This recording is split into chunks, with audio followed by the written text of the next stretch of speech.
gracias por este tiempo, gracias por tu misericordia, por tu amor que siempre nos rodea. Te pido que nos bendigas, Señor, con entendimiento para poder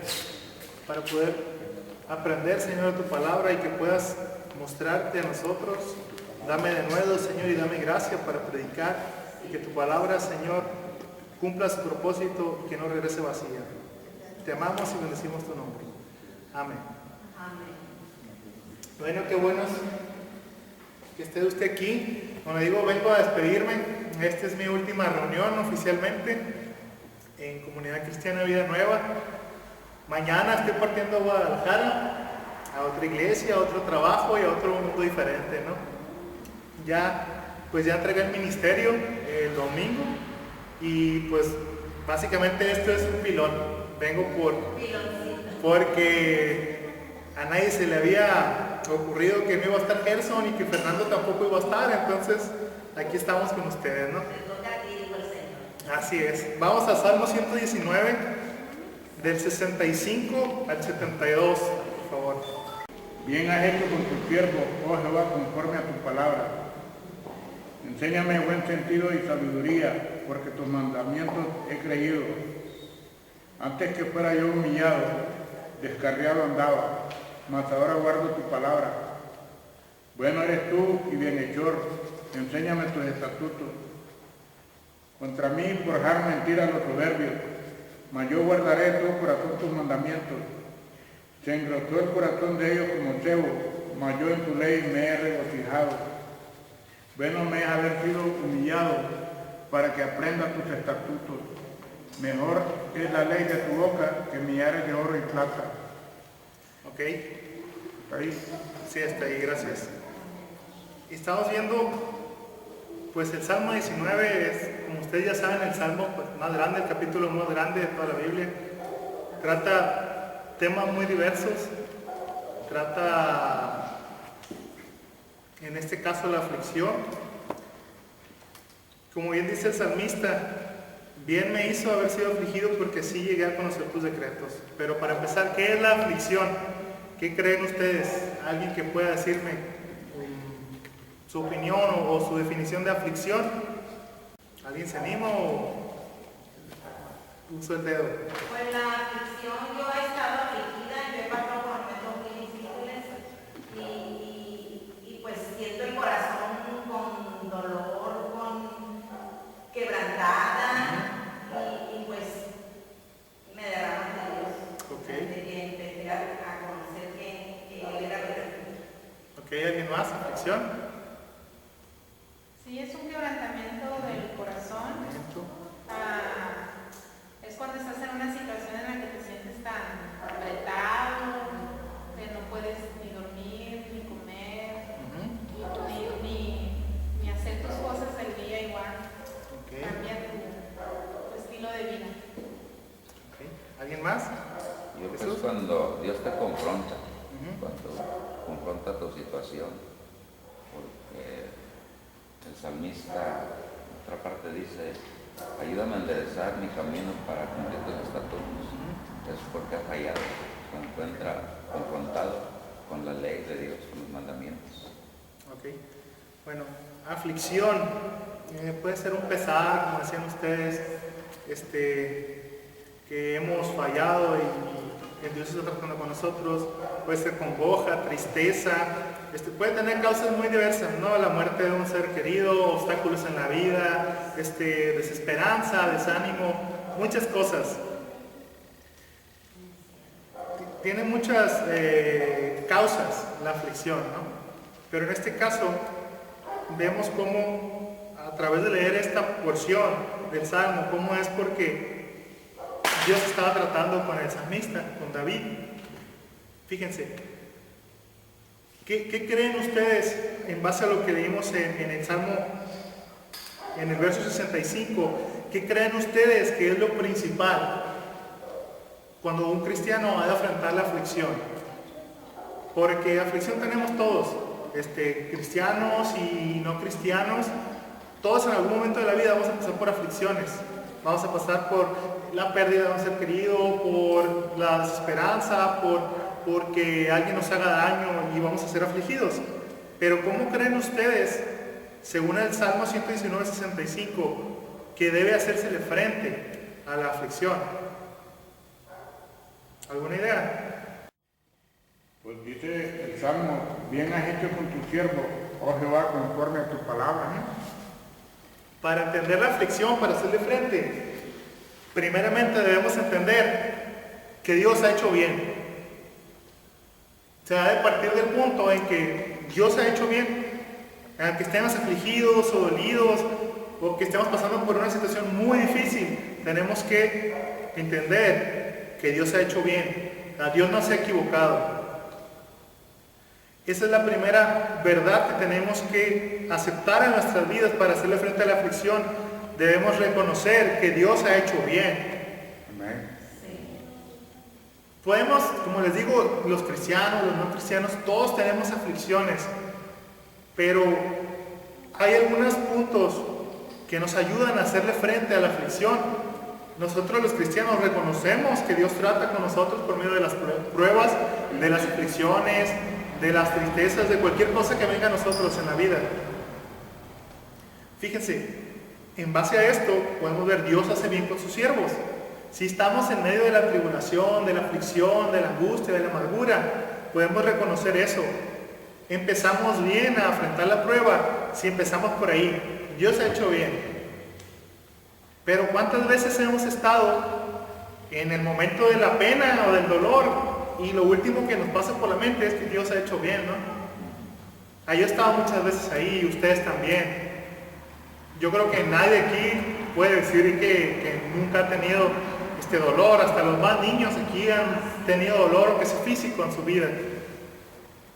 Si no llegamos a comprender esta verdad, podríamos albergar amargura contra Dios y podemos preguntarnos por qué Dios ha permitido que nos pase algo tan malo.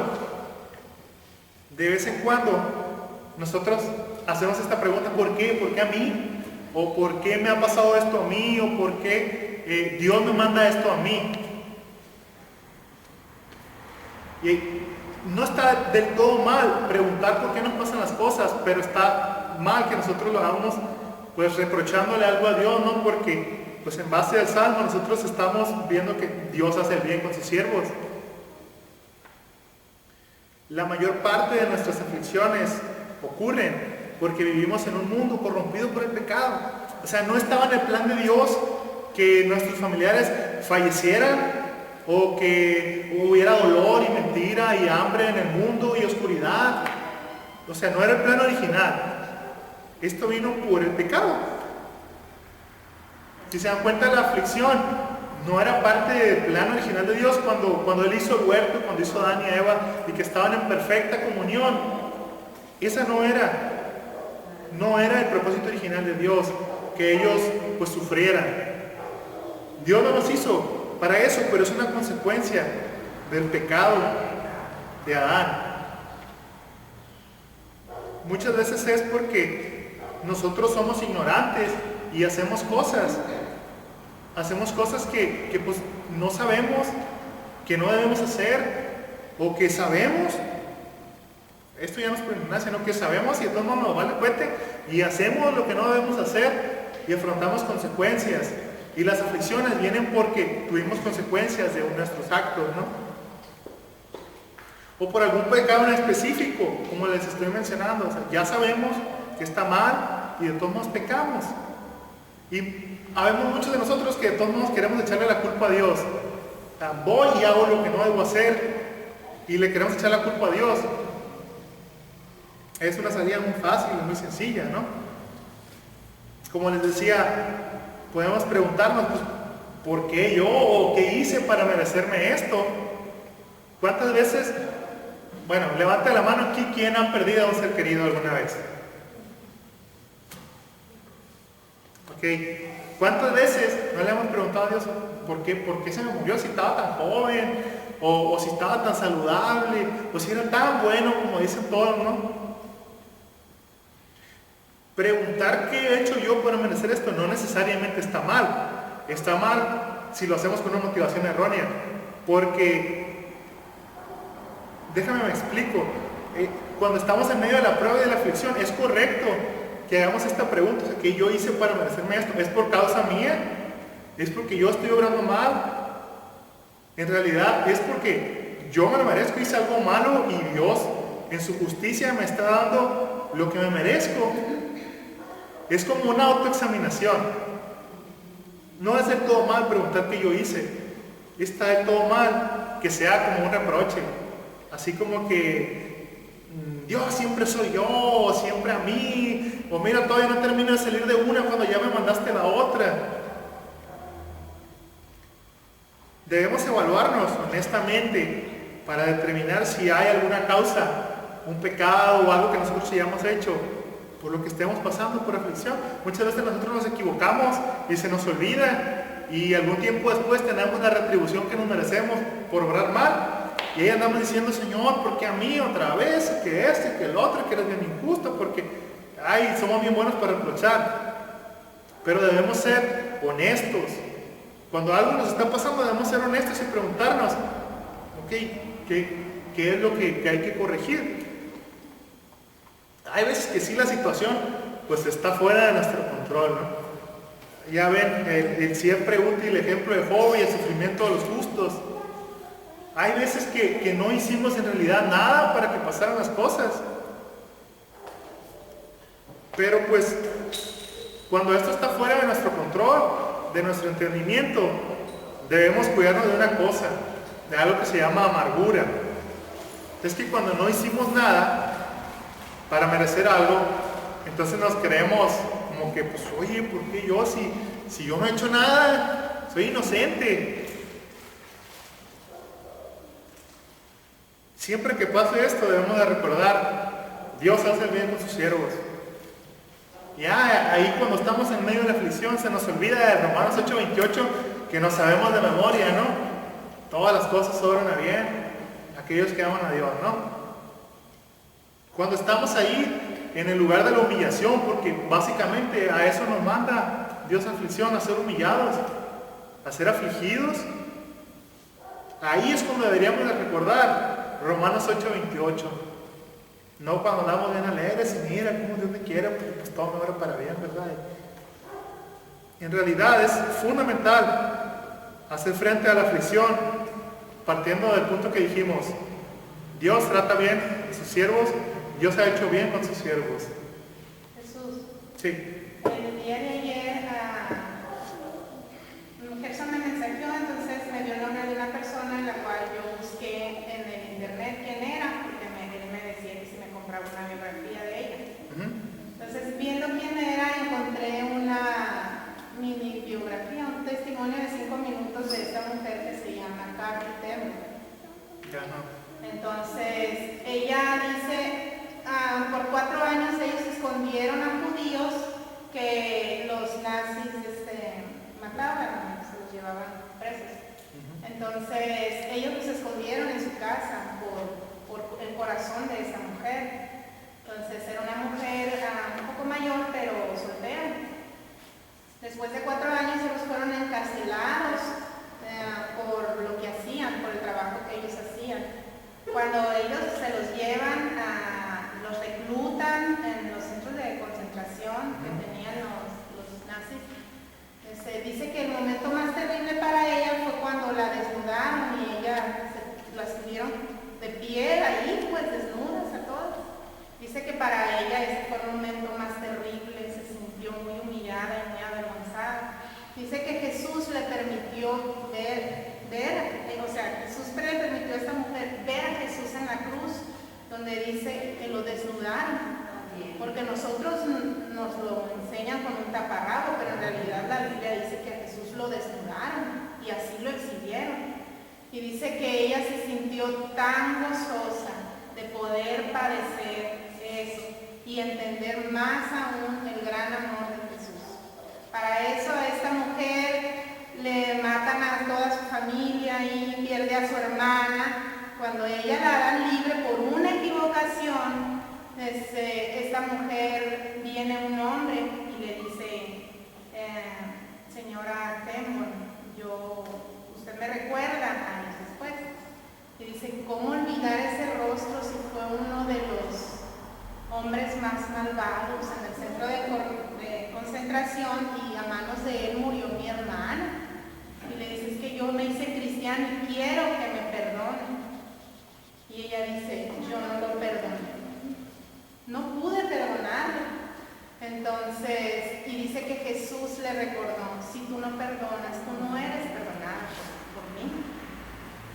Y dice ella que se sumergió en las fuerzas del Señor y que le dijo, Espíritu Santo, gracias, porque no tenemos el poder para perdonar. No se nos fue dado el poder para perdonar, pero tú sí tienes el poder para perdonar. Y tocó a ese hombre y le dijo, hermano, dame tu mano, y lo perdonó. Y dice que nunca había sentido el gran perdón de Dios en su vida, hasta que saludó y perdonó a ese hombre. A lo que voy es que ella fue tan afligida y en todo dio gracias. Y ahorita que le estás diciendo, me acuerdo tanto del testimonio de esta mujer. Y yo creo que nadie hemos padecido algo así como lo que padeció esta mujer, ¿verdad? De estar ahí tan lastimada y tan herida por los nazis y dar gracias a Dios en todo eso. O sea, y es como mencionaba ahorita, como algo que está fuera de su control, porque básicamente ella no hizo nada para merecerse eso. Al contrario, ella estaba haciendo bien, estaba salvando vidas, estaba mostrándoles el amor de Dios, arriesgándose ella misma y a toda su familia que al final terminó muriendo, ¿no? Pero ¿cuántas veces nosotros por mucho menos, y muchas veces nosotros sí nos merecemos las cosas que nos pasan por necios? ¿Cuántas veces gente que no se merece que le pasen cosas tan malas, ¿no? Y Dios tiene a bien hacerlos pasar por eso para enseñarles algo? Y estudiando esto no puedo evitar, o sea, siempre decimos Dios es bueno, no sé, Dios hace el bien, Dios trata bien a sus siervos, ¿no? Dios trata bien a sus hijos. Pero estudiando esto, pues me recuerdo cuando dice aquella palabra donde el padre que ama a un hijo lo disciplina. Y ahorita vamos a ver un poquito más adelante, cuando Job sufre todo esto que sufrió y pierde a sus hijos y a su familia y todo lo que tenía, y básicamente el hombre es una llaga y se está pudriendo. Dios nunca le reveló por qué él había pasado por esa situación. Nunca le dice, mira Job, yo le permití a Satanás que tocara tu vida y que te hiciera daño para que aprendieras, para que pudieras reconocer que yo soy Dios sobre todo. Nunca Dios le dio una explicación a Job, porque él en su infinita sabiduría no pensó que Job la necesitara. Job salió bien de la prueba. Ahorita vamos a ir para allá un poquito más. Alguien que vaya a 1 Corintios 10:13, por favor. Y otro más a Salmos 103, del 13 al 14. 1 Corintios 10:13 y Salmos 103, 13 y 14. Amén. 10:13. No os ha sobrevenido ninguna tentación que no sea humana, pero fiel es Dios, que no os dejará ser tentados más de lo que podéis resistir, sino que dará también juntamente con la tentación la salida para que podáis soportar. Ok. Salmos 103, 13 y 14. Como el Padre se compadece de los hijos, se compadece Jehová de los que le temen, porque Él conoce nuestra condición, se acuerda de que somos polvo. Él conoce nuestra condición. Y según 1 Corintios 13, Dios no nos ha dado nada que nosotros no podamos sobrellevar. O sea, cuando nosotros estamos en medio de la tribulación y de la prueba y pensamos que ya no podemos y decimos, bueno, pues, oye, ¿qué tienes conmigo, Dios? Pues, y hasta ganas de tirar la toalla y de abandonar el camino nos dan, ¿no? La palabra no miente cuando dice que Dios no nos ha dado algo que no podamos cargar. Todos ustedes alguna vez han pasado por eso, yo lo sé. Cualquiera que sea humano alguna vez ha pasado por dolor. Como ya habíamos mencionado varios ejemplos, X situación, pérdidas, obstáculos, desesperanza. Dios dice que Él no nos da nada que no podamos soportar. Y dice que en el Salmo 103 dice que Él se acuerda de que somos polvo y nos ayuda. O sea, se acuerda de nuestra condición. En el mismo Salmo 65, la segunda parte, dice: tú, Señor, tratas bien a tu siervo, dice en mi versión que traigo, es el NBI, conforme a tu palabra. O sea, nada que nos pasa está fuera de la palabra. Nada de lo que a nosotros nos sucede está fuera de la palabra. El primer punto es: Dios hace bien con sus siervos. Y luego el segundo punto es que conforme a su palabra. O sea, en su palabra ya está escrito todo lo que nos puede suceder. Si regresamos a los evangelios, vemos cuando Cristo promete, y lo que promete son persecuciones, aflicciones en esta vida, son enemigos y vituperios.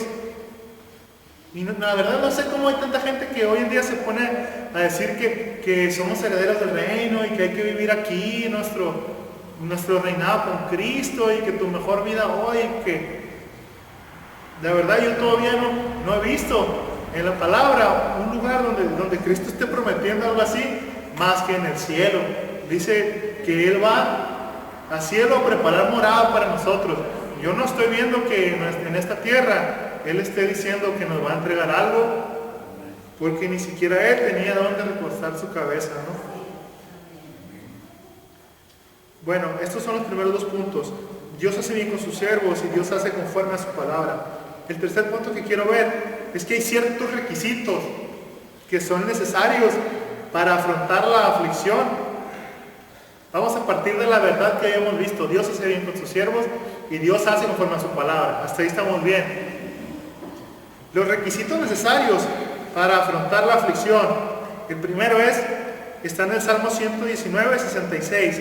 Se debe creer en los principios de la palabra. Salmo 119, 66 dice: impárteme conocimiento y buen juicio, pues yo creo en tus mandamientos. Justo después de decir que Dios hace bien a sus siervos y conforme a su palabra, pide sabiduría y pide conocimiento, porque Él cree en sus mandamientos, es lo que dice. En la versión 60 dice sabiduría y buen sentido, ¿no? Para adquirir sabiduría y buen sentido, es decir, un buen sentido se refiere a cómo hacer las cosas, porque una cosa es sabiduría y tener conocimiento y todo, y otra cosa es cómo andar por la vida, cómo aplicar el conocimiento, cómo aplicar la sabiduría. Para tener estas dos cosas debemos primero tener la actitud correcta, como dice el salmista: porque tus mandamientos he creído.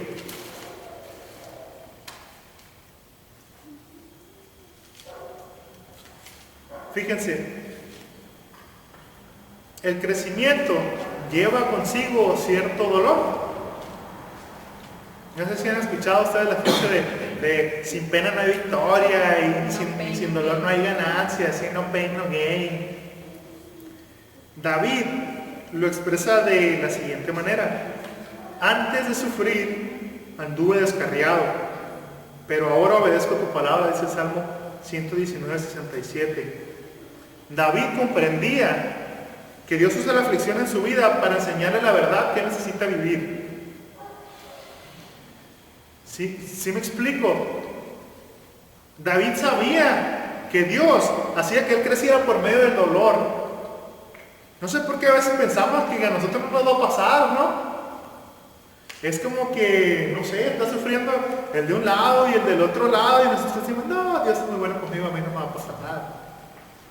Nos va a pasar porque Dios es bueno con nosotros por eso mismo, porque Él hace bien, Él nos lleva al lugar donde nos acerca a Él. A ver, vamos siendo bien sinceros. ¿Cuándo es cuando más oramos, cuando más leemos la palabra, cuando ayunamos y queremos bajar el cielo? Con la oración. Cuando hay aflicción. Cuando hay aflicción, cuando hay necesidad, cuando necesitamos algo. La aflicción está divinamente diseñada para que podamos llegar al lugar de la humillación. al quebrantamiento, exactamente. La aflicción se tiene que afrontar sabiendo que Dios ha hecho el bien y que hace conforme a su palabra. Pero está basada en lo siguiente: la aflicción está diseñada para que el cristiano vaya y dependa de Dios. La aflicción está hecha para eso, no es así nomás porque Dios dice, sufre. Para que sufra, no nada más es por eso. Tiene un propósito exactamente, gracias. Aquí el salmista está diciendo que sin la aflicción se descarriaba, antes de sufrir se descarriaba. Se dice que, pues aprovechando el ejemplo de David, David era pastor. Una práctica que hacían los pastores de ovejas en aquel entonces era cuando una ovejita se salía del redil y el pastor la corregía con su vara y volvía a salirse del redil y el pastor la volvía a corregir con su vara y esta ovejita seguía saliéndose del redil. Entonces el pastor agarraba su vara y le quebraba una pierna y ya no se podía salir del redil. ¿Y qué creen que pasaba cuando el pastor le quebraba la pierna a la ovejita? El pastor la cargaba con todo el redil hasta que se sanara la ovejita y la llevaba a comer en los brazos y la llevaba a beber en los brazos. Cuando la ovejita se sanaba, ¿ustedes qué creen que pasaba? Ya no se volvía a salir del redil, ¿verdad? Aprendí la lección. Sí, ya sabía que si se volvía a salir, el pastor podía venir otra vez con su vara y tómala, quebrarle una patita. Yo creo que a la oveja le dolía que le quebraran la patita, ¿no?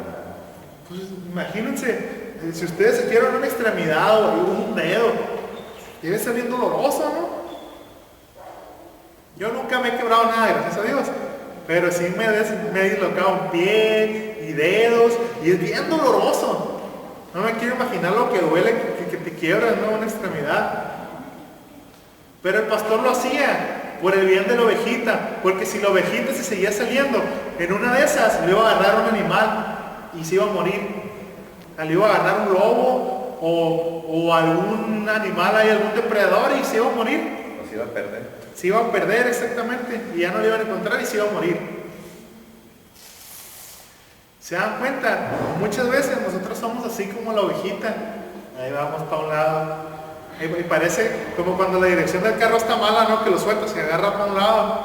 Pues entonces tiene que venir el pastor y darnos ahí con la vara. Y se dan cuenta, cuando pasaba esto, el pastor la cargaba, o sea, no la andaba arrastrando ni ahí andaba cogiendo a la ovejita, el pastor la cargaba. Debía ser cansado para el pastor traer una ovejota ahí en los brazos, ¿no? Para todos lados, considerando las distancias de aquellos tiempos, a donde tenían que ir a pastar, a donde tenían que ir a beber y todo. Al pastor hubiera sido más cómodo, yo creo que se muriera la oveja, para no andarla cargando. Pero ahí en el amor del pastor, él la llevaba y así nos lleva a nosotros. Cuando estamos ahí en la prueba y en la aflicción y todo eso, dice la palabra que se acuerda que somos polvo.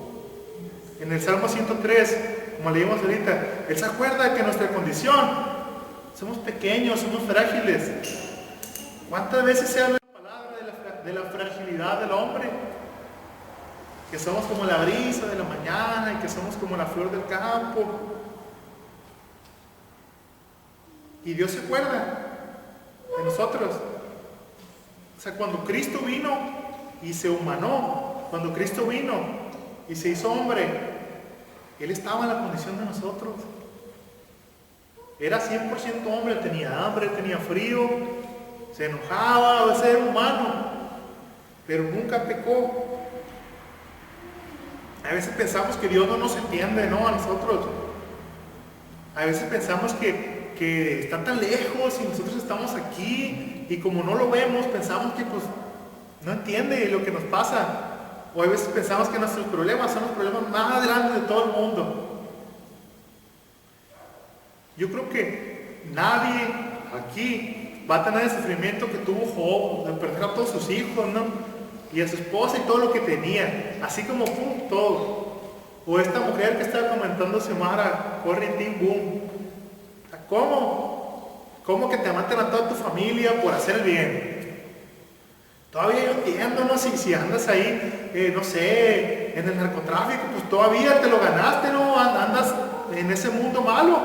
Pero como una señora ya un poquito avanzada de edad, que cuidaba personas para que no se murieran, ¿cómo le podía pasar eso? Nunca ninguno de nosotros ha experimentado un sufrimiento tan grande. Y sin embargo, hay veces que somos, no sé, como bien soberbios y pensamos que a nadie más le pasa lo que nos pasa a nosotros. Porque Dios se ensaña con nosotros. Y es lo que creemos. El siervo de Dios que desea ser usado por Dios necesita aprender a responder bíblicamente a la aflicción. Debemos cargar con el dolor, aceptando que Dios es un Dios que hace el bien con sus siervos, que hace conforme a su palabra. ¿Qué tal si David hubiera dicho, no, Dios ya mucho, primero me perseguía, primero era pastor de ovejas y nadie me quería en mi casa? Y ya que maté al gigante, ahí me andaba persiguiendo Saúl y me quería matar. Y luego, David vio una era así como de, no había nadie como él.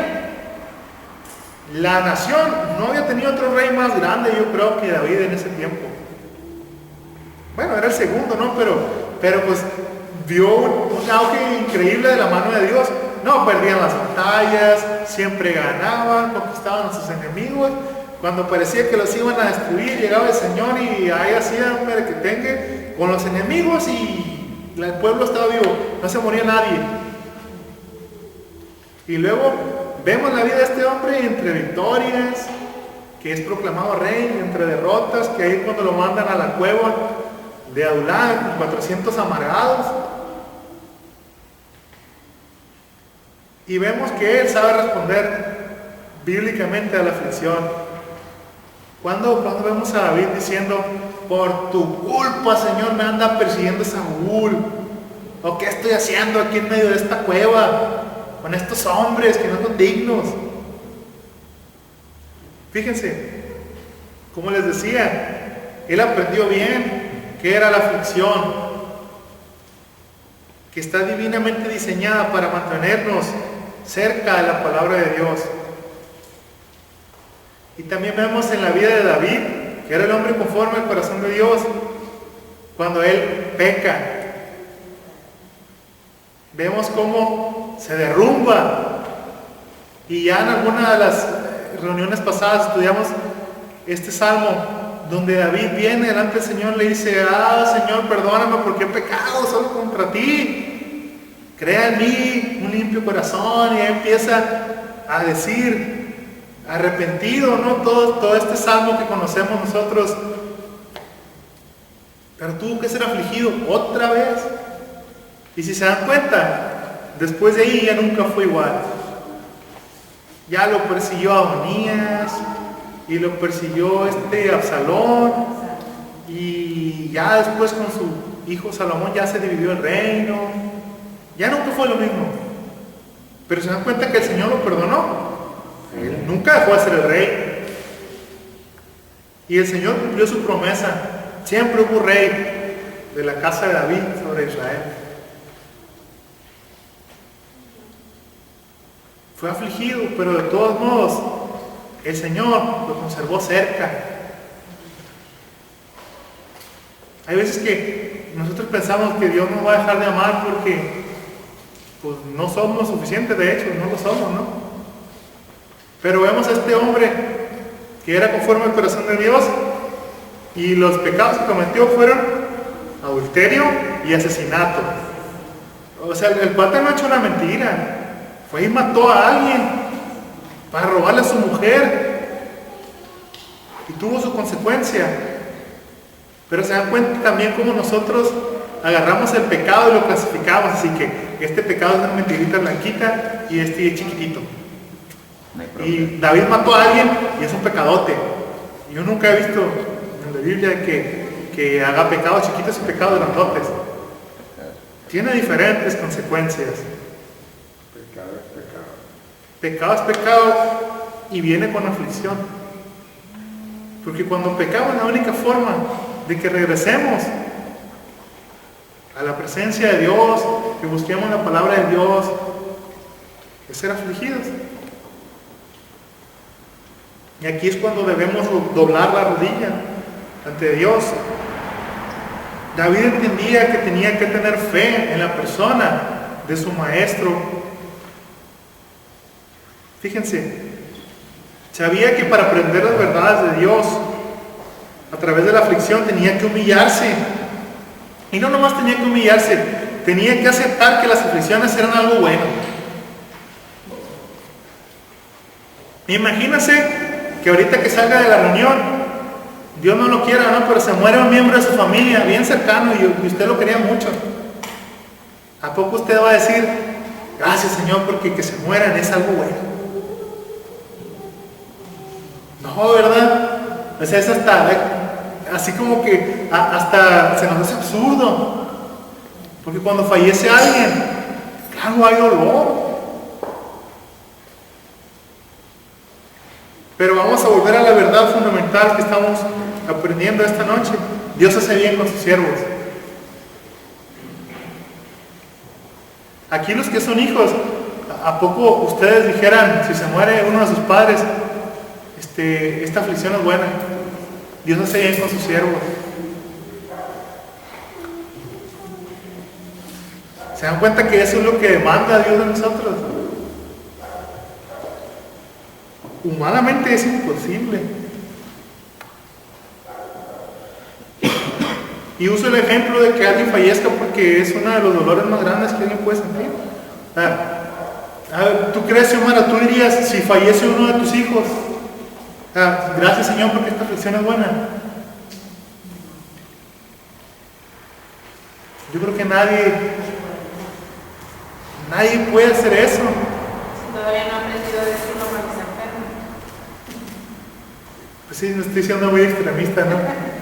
Pero se dan cuenta, por cosas mucho más pequeñas, que nos hace falta algo, que, no sé, carecemos o tenemos dolencias, o no sé, obstáculos en la vida, no tenemos trabajo, o no sé, cualquier cosa que le puedan poner desde la más chiquita hasta la más grande. La reacción correcta es humillarse y aceptar las aflicciones como algo bueno. Ustedes conocen a Gabriel y a Gabriela Blanco, ¿verdad? Los papás de Paulinita. Esta niña que pues por más de 2 años ha batallado con el cáncer. ¿A ustedes algunas veces la han visto venir? Si ustedes escucharan a esos dos padres, yo creo que ninguno de nosotros tiene la fuerza y la fe y las agallas que tienen ellos dos, porque ¿qué creen ustedes que es lo que dicen cuando les preguntan que si, pues, cómo se les ha hecho la batalla de su hija? Y ellos dicen que están muy agradecidos con Dios, que ellos saben que van a tener a su hija el tiempo que Dios quiera prestársela, y de ahí más nada. A ustedes los escuchan hablar con el dolor todavía, pero sabiendo que Dios trata bien a sus siervos. Imagínense batallar 2 años y medio con el cáncer de su hija, y después de un diagnóstico que ya estaba limpia, hace poquito otra vez tiene cáncer. Yo creo que nadie aquí soportaría eso y dijera, es algo bueno. Ay, muchas veces tenemos un uñero, andamos llorando. Yo creo, Jesús, que nos equivocamos cuando estamos en la aflicción. Nos comparamos con los demás. Pues. No nos comparamos con Jesús, lo que Jesús sufrió, sino que nos comparamos con el hermano. Mira, él no es tan bueno y todo le va bien. Le va bien. Entonces, yo creo que donde tenemos la mira es nuestra equivocación. Y volvemos a lo mismo, o sea, Dios no le da una batalla a sus siervos que no puedan con ella. Dios no le da nada a nadie que no pueda cargar. Y fíjense, vamos a leer versos 69 y 70. Alguien que tenga una versión 60, por favor, ¿puede ayudar a leer eso? 69 y 70, el Salmo 119. Contra mí forjaron mentira los soberbios, mas yo guardaré de todo corazón tus mandamientos. Se engrosó el corazón de ellos como cebo, mas yo en tu ley me he regocijado.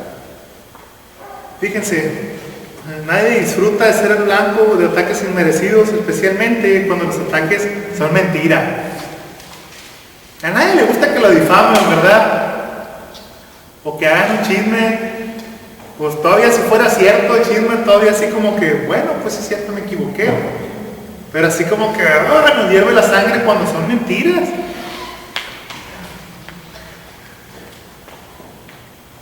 Aquí está diciendo David, forjan mentira contra mí los soberbios.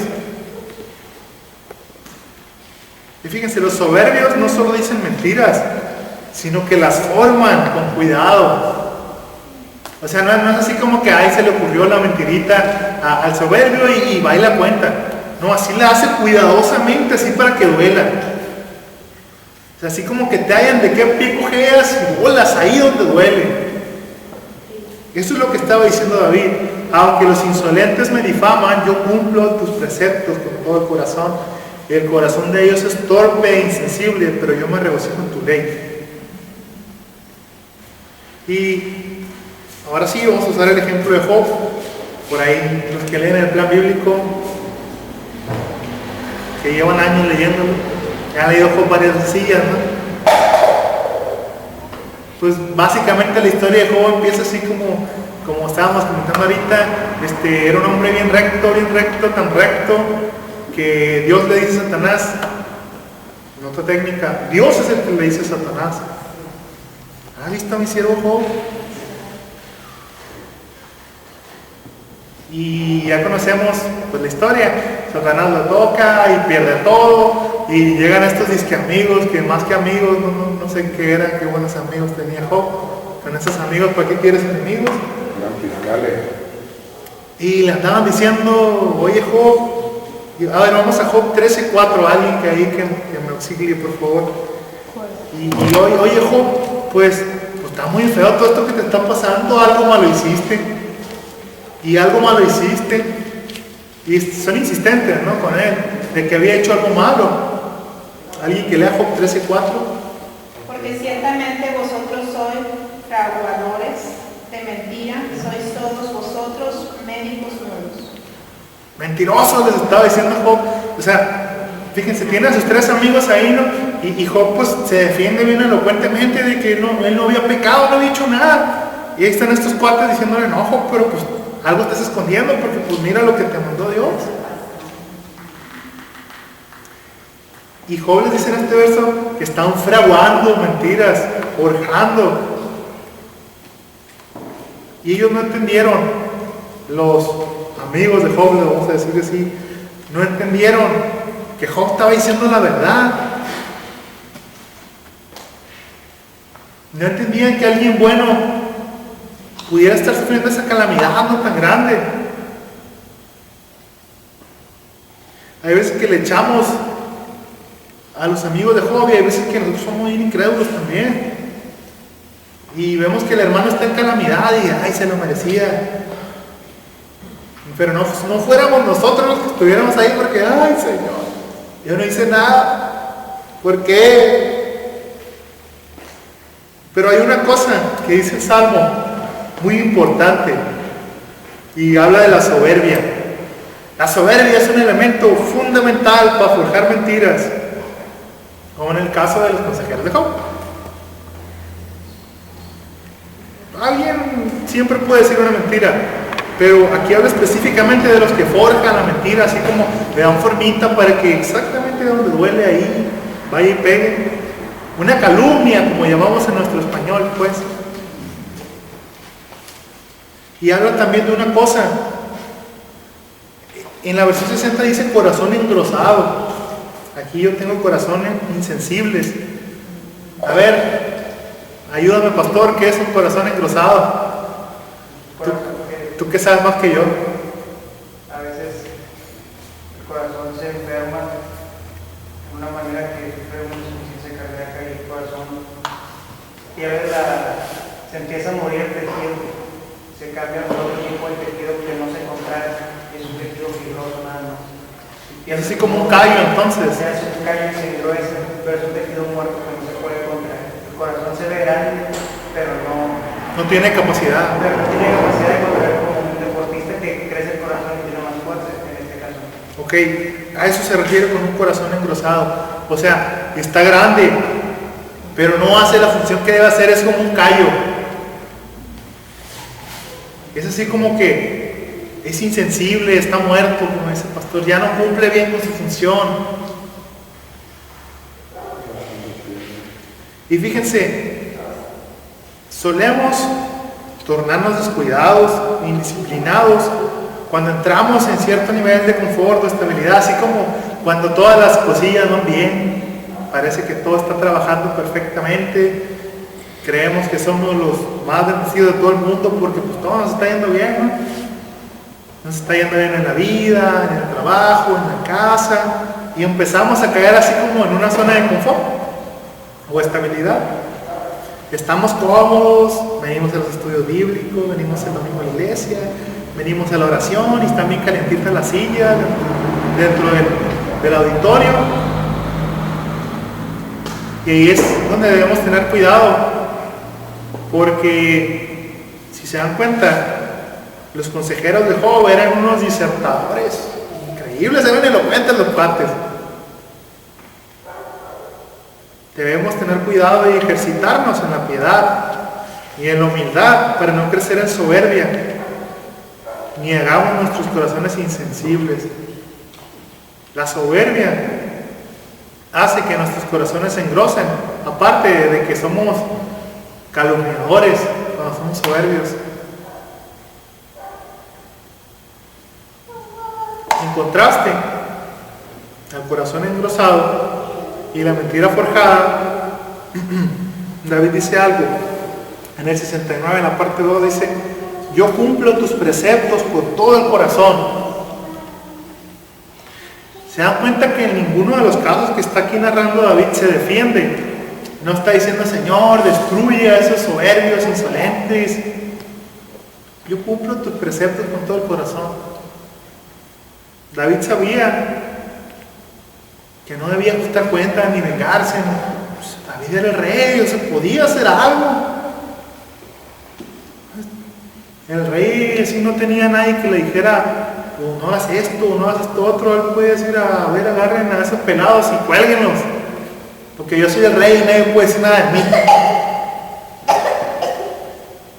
Se dan cuenta que teniendo pues todo el poder y la capacidad y todo, no hizo nada. Haz cuenta que uno de nosotros, no sé, va y calumnia al presidente de los Estados Unidos, que es el hombre más poderoso del mundo libre. Va y calumnia ahí a Obama y le hace algo y levanta un rumor ahí en internet. ¿Tú crees que el cuate no va a agarrar y te va a mandar a la cárcel mínimo ahí todo refundido por decir algo en contra del señor presidente? Una calumnia, ¿no?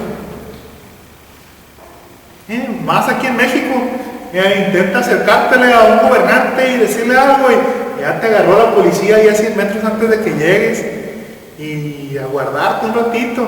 Pues eso no se puede contra un gobernante.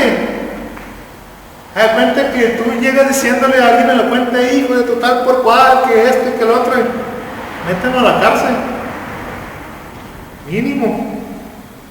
David no intenta ajustar cuentas ni vengarse, cuando en aquel entonces en toda la tierra no podías ni mirar a los ojos al rey. Siempre había que hacer la reverencia, ¿no? ¿Se acuerdan en el libro de Esther? Cuando viene y se para delante del rey, esperando que la maten, porque no podías hacer eso si el rey no te llamaba. Y encontró misericordia, no conocemos la historia que extendió el cetro, el rey y todo. Pero para darnos una idea, en aquel entonces, si ibas y te parabas delante del rey sin que el rey te llamara, cuello, muerte, para que aprendieran todos los demás que había que respetar al rey. Y fíjense, aquí David está diciendo que lo están difamando y todo, y él yo no veo que mande matar a nadie, ni que mande apresar a nadie. Y en aquel entonces se usaba, ¿no?, que mataban al que había cometido la insolencia, y a toda su familia también la mataban. Y aquí vemos a un rey humilde, humillado. Aunque los insolentes me difaman, yo cumplo tus preceptos de todo mi corazón. El corazón fiel del salmista contrasta con el corazón engrosado y la mentira forjada, y hace una decisión directa de deleitarse en la palabra de Dios. Mas yo en tu ley me he regocijado, dice la versión 60. Una pregunta les voy a hacer y no quiero que me la contesten, ¿no? Contéstenla para ustedes mismos. ¿Cuál es su respuesta natural ante la aflicción? ¿Cuál es mi respuesta? ¿Qué hacemos? Ustedes no me contesten, pero yo sí les contesto. Yo creo que nomás me pasa a mí. ¿Cómo? ¿Qué están diciendo eso de mí? ¿Es mentira? Van a ver. ¿Por qué se mete conmigo? Señor, que les caiga un rayo, como los hijos del trueno, ¿no? Siendo sinceros, siendo yo sincero, esa es mi respuesta natural ante la aflicción. Aquí no vemos ni que David se ponga airado ni enojado. Tampoco vemos eso cuando Cristo está siendo calumniado, cerró su boca y como oveja al matadero, morir. Pero siendo sinceros, nos falta mucho. Nos falta cultivar un corazón fiel, humildad. Y esto se logra por medio de la aflicción. O sea, básicamente resistimos la aflicción que el Señor nos manda para hacernos más humildes. Y pues si resistimos la aflicción y no creemos que Dios hace bien cuando nos la manda, pues entonces ¿cómo vamos a ser más humildes? No nos dejamos tratar. No dejamos que Dios haga lo que tiene que hacer. Es claro el Salmo cuando dice: trata bien a tu siervo conforme a tu palabra. Y el tercer punto que vimos, o sea, para que Dios empiece a tratar contigo, hay que creer, tengo que creer que Dios está haciendo bien las cosas. ¿Cuál es la meta de las aflicciones? ¿Alguien que quiera comentar cuál es la meta de una aflicción? No siendo tallados. ¿Tallados? ¿Jesús? Yo cuando eres afligido, yo creo que ya es el momento en que reconoces que solamente Dios te puede ayudar, que no puedes caminar solo. Es un punto muy importante. Porque yo le testificaba a una persona, ahora le dije: sabes que tengo tantos años, le dije, pero de los 3 años para acá he comprendido muchas cosas. Y lo que más me maravilla, le digo, es que es necesario que pasemos por un momento crítico para poder entender que Dios es real y que te ama a pesar de tu pecado, de tus errores, y que te escogió. Si no te has muerto, si estás con vida, es porque Dios te ama y quiere que estés con Él, te está diciendo una persona. Y yo digo esto, ¿no? Tengo la Biblia anotada, donde dice, ahí te lleva a varios pasajes, si estás afligido, si estás pasando por momentos de asesinato, de calumnia. Y entonces me encuentro un pasaje, una parte ahí donde dice: cuando necesite dinero. Y yo digo que a la mayoría nos llamaría la atención. ¿Qué hacer? O sea, ahí te está diciendo, te está llevando pasajes que cuando tengas problemas económicos, ¿qué tienes que hacer? Y te sorprendes porque no te va a hablar de dinero. Te va a hablar de que seas íntegro, que seas honesto, que busques de Dios. Te manda al Salmo 14, 15 y 49. Y está bien pesado. Entonces te confronta. Y yo lo viví, porque siempre lo he dicho, tuvo que suceder algo bien grave para que yo entendiera que andaba mal y que tengo la oportunidad. Ahora, ahorita cuando dijiste, bien hecho Jehová, cuando dice el primer versículo, conforme a tu palabra. Cuando empiezas a tener una relación con Dios, viene el problema, pero la palabra te da la salida, porque te lleva a una parte de la palabra, porque aquí está, y el Espíritu Santo te lleva a la palabra, te conforta, y entonces entiendes que es de Dios y que lo necesitas. ¿Puedo leer un versículo? En 1 de Pedro 5, del 9 al 10, dice: al cual resistid firmes en la fe, se refiere al enemigo, sabiendo que los mismos padecimientos se van cumpliendo en vuestros hermanos en todo el mundo. Mas el Dios de toda gracia, que os llamó a su gloria eterna en Jesucristo, después de que hayáis padecido un poco de tiempo, Él mismo os perfeccione, afirme, fortalezca y establezca. A Él sea la gloria y el imperio por los siglos de los siglos. Amén. Después de que hayáis padecido un poco de tiempo.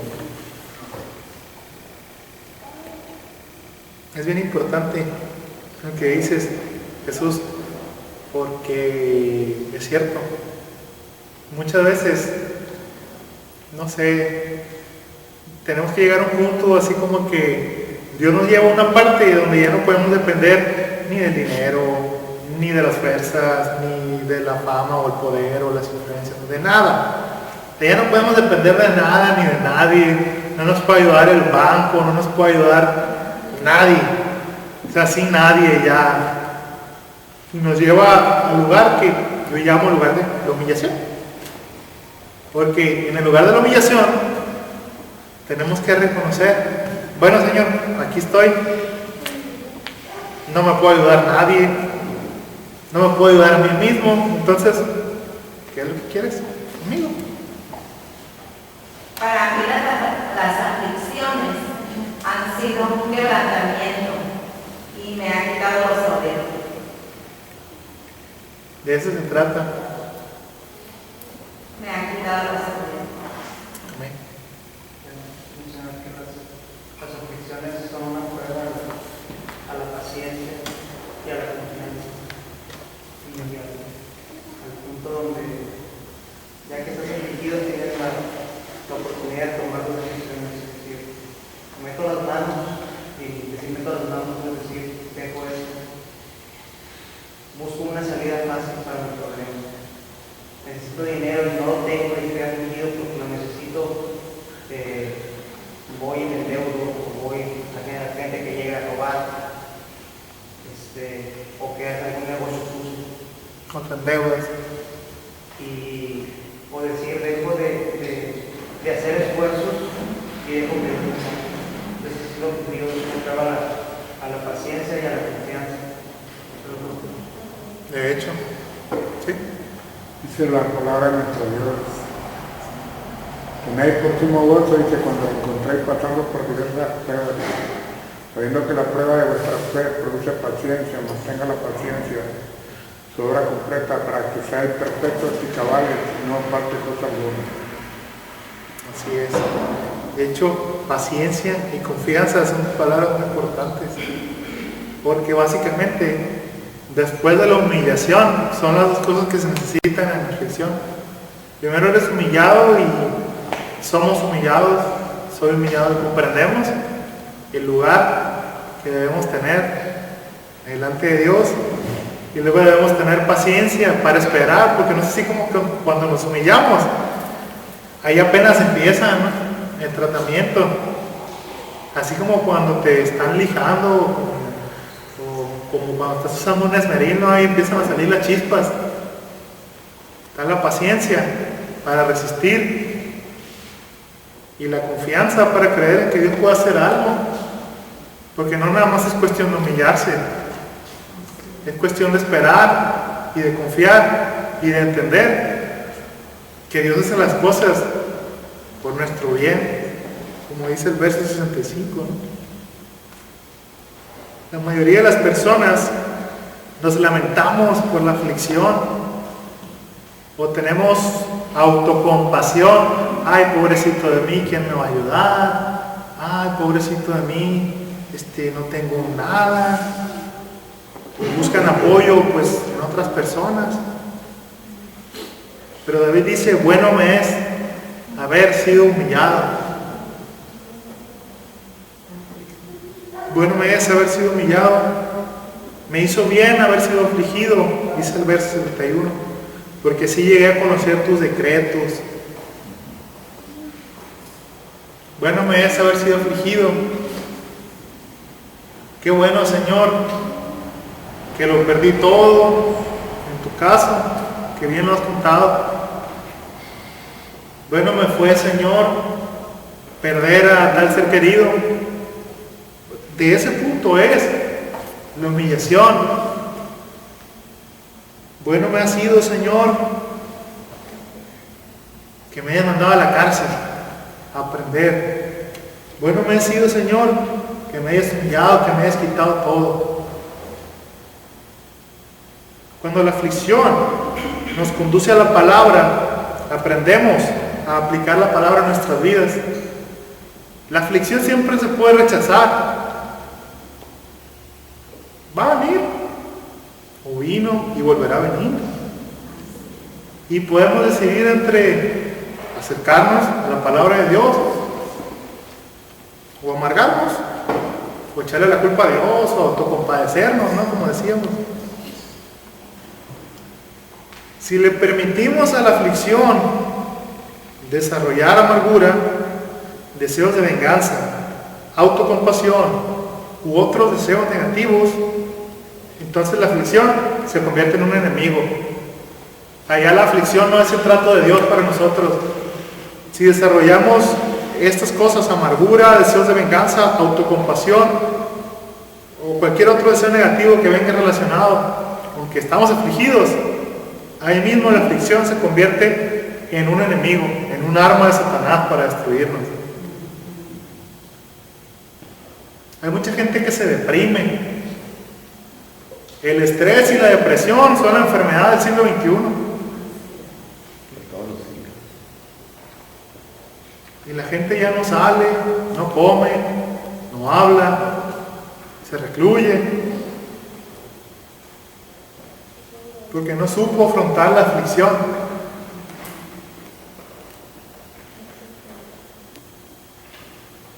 Se suicidan,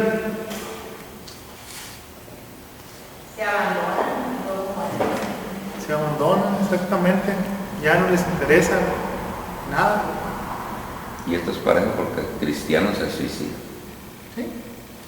Es que cuando no tenemos el enfoque correcto, que es cuando la aflicción es una herramienta de Dios.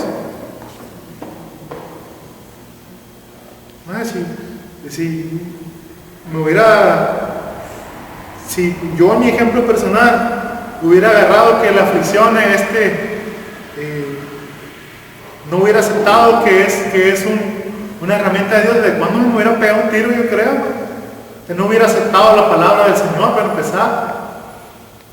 ¿Cuántos de nosotros ya estuviéramos muertos? Por mano propia, por mano de otros, o porque nos mató un infarto, o el estrés, o póngale como quiera. ¿Cuántos hay que se han muerto por una decepción de que los terminó de matar el diabetes, o póngale como quiera? Dicen por ahí que se mueren de tristeza. No sé, cuando se da muy común cuando una pareja ya mayor, pues se muere uno de los dos, ¿no? Y despuesito se va el otro y dicen que se murió de tristeza. Se deprimió. Cuando, pues yo creo que todos ustedes ya saben, cuando falleció mi papá hace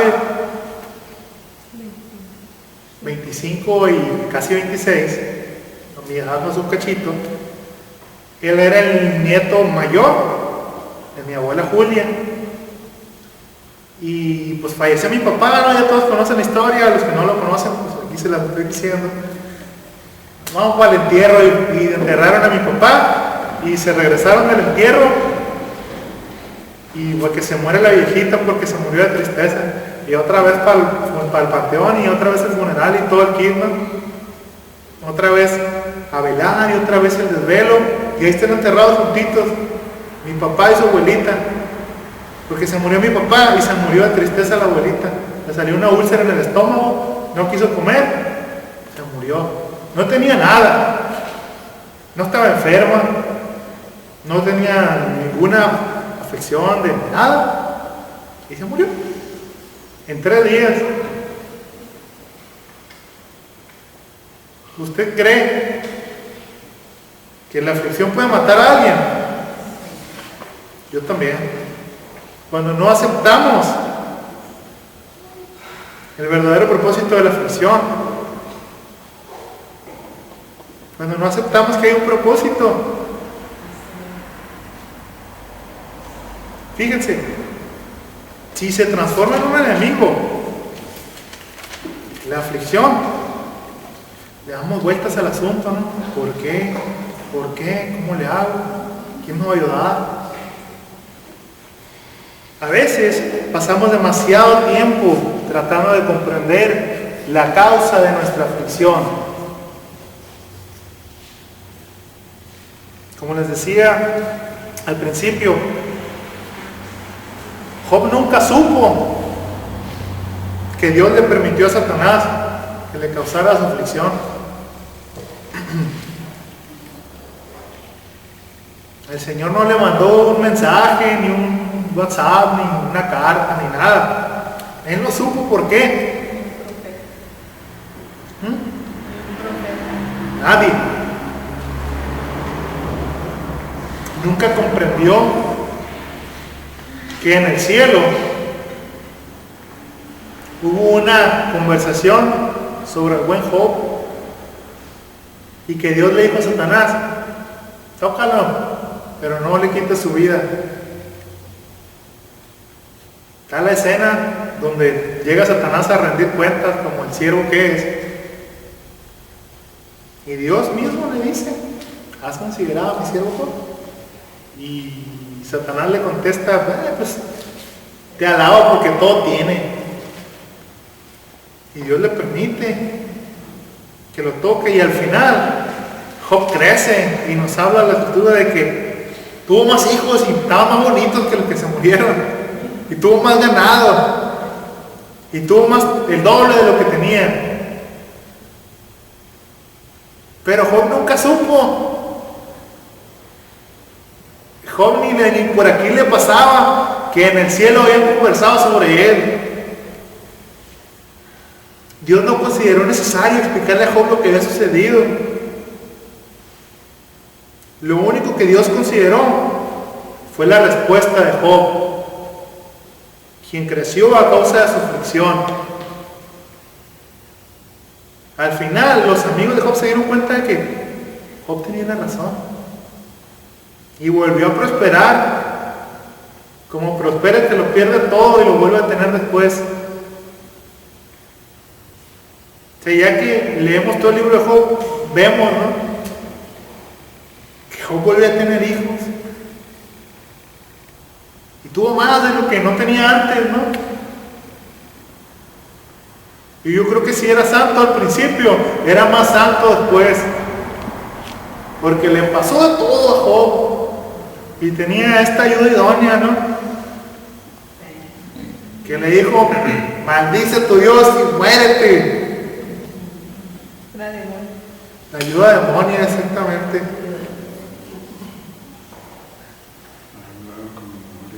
Dejemos que la aflicción nos conduzca hacia la palabra de Dios, para aprender de ella y deleitarnos en ella. Alguien que me ayude. Santiago 1, del 2 al 4, alguien que no haya leído, por favor. Hermanos míos, tened por sumo gozo cuando os halléis en diversas pruebas, sabiendo que la prueba de vuestra fe produce paciencia. Mantenga la paciencia su obra completa para que seáis perfectos y cabales, y que os falte cosa alguna. A lo que decías ahorita. Perfectos y cabales, paciencia.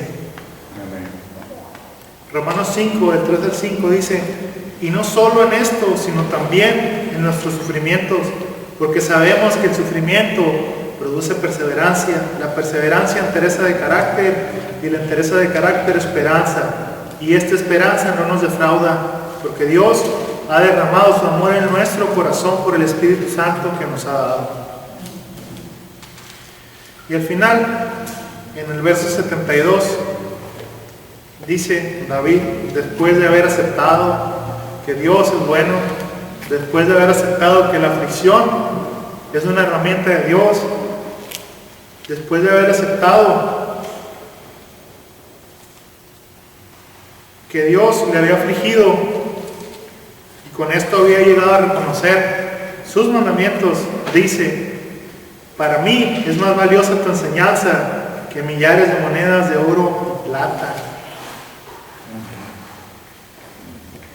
Voy a terminar en 2 Corintios del 11 del 23 al 28. 2 Corintios 11, del 23 al 28.